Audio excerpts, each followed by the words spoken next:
ഞാൻ നിങ്ങൾ യുവമിഥുനങ്ങളോട് ഒരു ചോദ്യം ചോദിക്കാം. About marriage.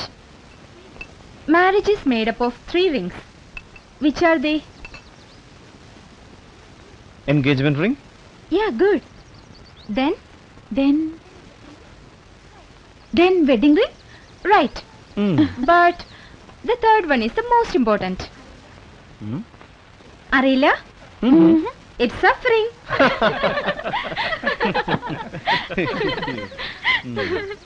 വിവാഹം എല്ലാ അർത്ഥത്തിലും ഒരു സഫറിംഗ് ആണ്. So that is suffering. ആദ്യത്തെ കുറച്ചു നാൾ കഴിഞ്ഞ അതുകൊണ്ട് എന്നെ ഈ പണിക്കൊന്നും കിട്ടില്ല. എനിക്കിങ്ങനെ പറന്ന് പറന്ന് നടക്കണം. Like A free bird. Excuse me.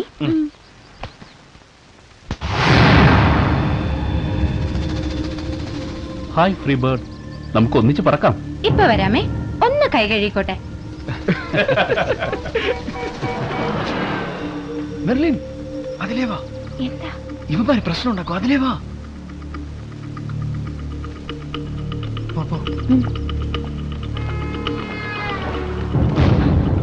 അങ്ങനെ ഒറ്റയ്ക്ക് പറന്നു പോയാലോ? കുയിൽ കാക്കകളുടെ കൂടെ പറക്കാറില്ല.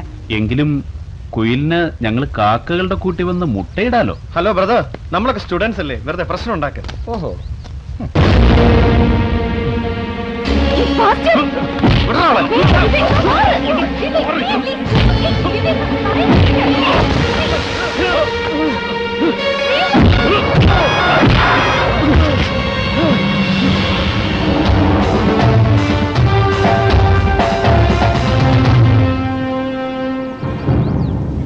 കൊള്ളാം. ആൺകുട്ടികളായ എങ്ങനെ വേണം? പാവങ്ങളാ, ഇവരെ അങ്ങ് വെറുതെ വിട്ടേക്ക് മക്കളെ. എന്തോ ദേ, കുറുമ്പ് കാണിച്ചാ നല്ല അടി കിട്ടും. അതുകൊണ്ട് നല്ല കുട്ടികളായ മക്കളെ പോ.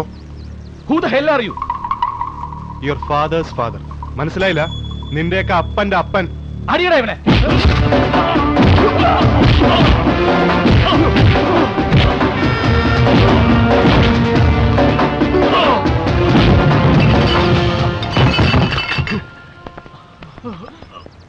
Excuse me sir. Thank you.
Daddy പറയുന്ന പേടിക്കാനൊന്നും ഇല്ലെന്നാ. അവൻ ഇതിനു മുമ്പ് 2 തവണ പോയിട്ട് 3-4 ദിവസം കഴിഞ്ഞിട്ടാ വന്നെന്ന്. അവന്റെ പെട്ടിയും സാധനമൊക്കെ ഭദ്രമായിട്ട് മുറിക്കാത്തുണ്ട്. ഇന്നലെ വൈകുന്നേരം 5 മണി വരെ പിപ്പിരിയും കാട്ടി എന്റെ അടുത്ത് ഉണ്ടായിരുന്നല്ലേ. മക്കൾ കഴിക്കി. വിശ്വനാഥ് സാറിനോട് ചോദിച്ചത് എന്താണെന്ന് വെച്ചാ ചെയ്യാ. നീ എന്തോന്നും കഴിക്കാത്തെ? എനിക്ക് നല്ല വിശപ്പില്ല.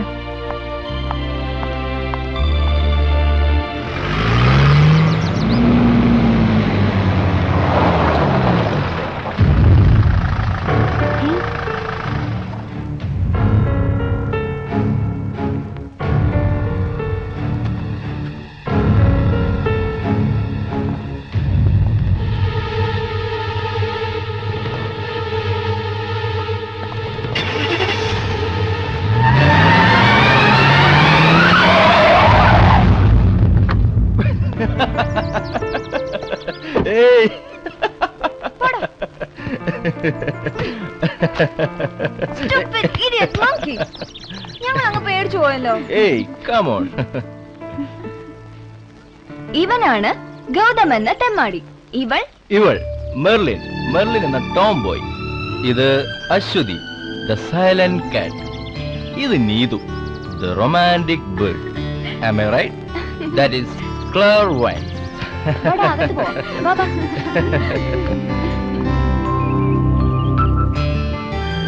Why you look so gloomy? ഒന്നുമില്ല. ഇത് എന്റെ ലാസ്റ്റ് സെമസ്റ്റർ അല്ലേ?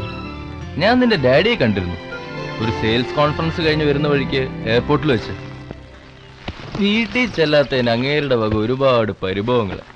എന്തായാലും ഈ ചിങ്ങത്തിന് നമ്മളുടെ വിവാഹം നടത്തണമെന്ന് പറഞ്ഞു. Anyway I told him I am at his disposal. എല്ലാത്തിനും അഭിപ്രായം പറയുന്ന നിനക്കെന്താ? ഒന്നും പറയല്ലേ. ഞാൻ കഴിഞ്ഞ തവണ കണ്ട പൂജയെ അല്ല നീ. You have changed a lot. എനിക്കൊരു മാറ്റമില്ല ഗൗതം. പരീക്ഷയുടെ അല്പം ടെൻഷൻ, അത്രേ ഉള്ളൂ. Okay, I have to push off. ഹോട്ടലിൽ MD വെയിറ്റ് ചെയ്യുന്നുണ്ട്. I will be back in 1 week.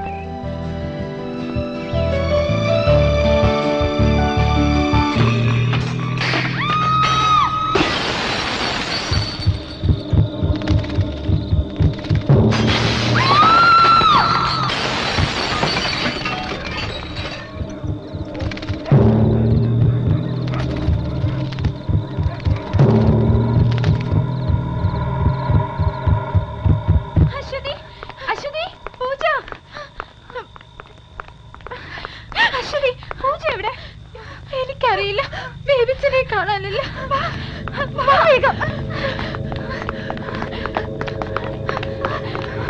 പൂജ പൂജ പൂജ.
ബേബിച്ച,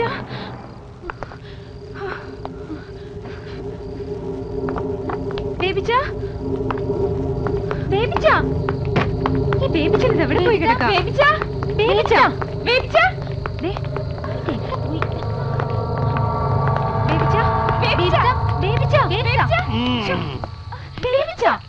മോള് പോ. ആരും കണ്ട മോശം. ബേബിച്ച ഒന്ന് വേഗം എഴുന്നേക്ക്. മോക്ക് നിർബന്ധമാണെങ്കിൽ വാ വാ. അയ്യോ, എന്താ എന്താ കാണാനില്ല. പൂജ ഇവിടെ നടന്ന വല്ലതും ബേബിച്ചൻ അറിഞ്ഞോ? എന്റെ കാരിക്കാമുറി മാതാവേ, ആ പോകുന്നതാരാ?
ഇതിനൊരു സൈക്യാട്രിസ്റ്റിന്റെ ആക്യുമെനൊന്നും ആവശ്യമില്ല.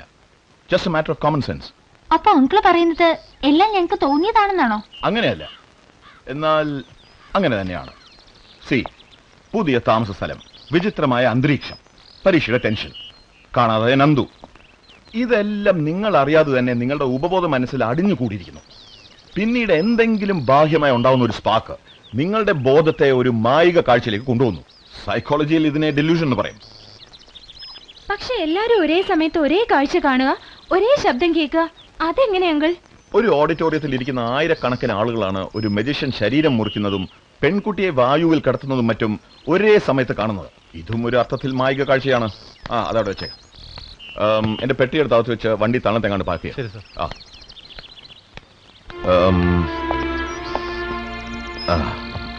മോളുടെ ഉറക്കം ഡിസ്റ്റർബ്ഡ് ആവുന്നുണ്ടെങ്കിൽ അങ്കിൾ ഒരു മൈൽ സെഡേറ്റീവ് തരാം. ഓക്കെ?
താൻ എന്തും മനുഷ്യനാടോ?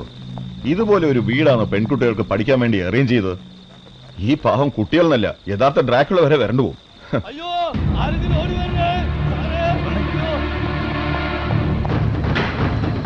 എന്താ എന്തു പറ്റി? ഞാൻ നിലവിലേറ്റ് ഓടി വന്നപ്പോ അതാ രക്തത്ത് കുളിച്ചെടുക്കുന്നു. ഒരു നേൽ രൂപ ഓടി മറിയുന്നതും കണ്ടു. പിടിക്കും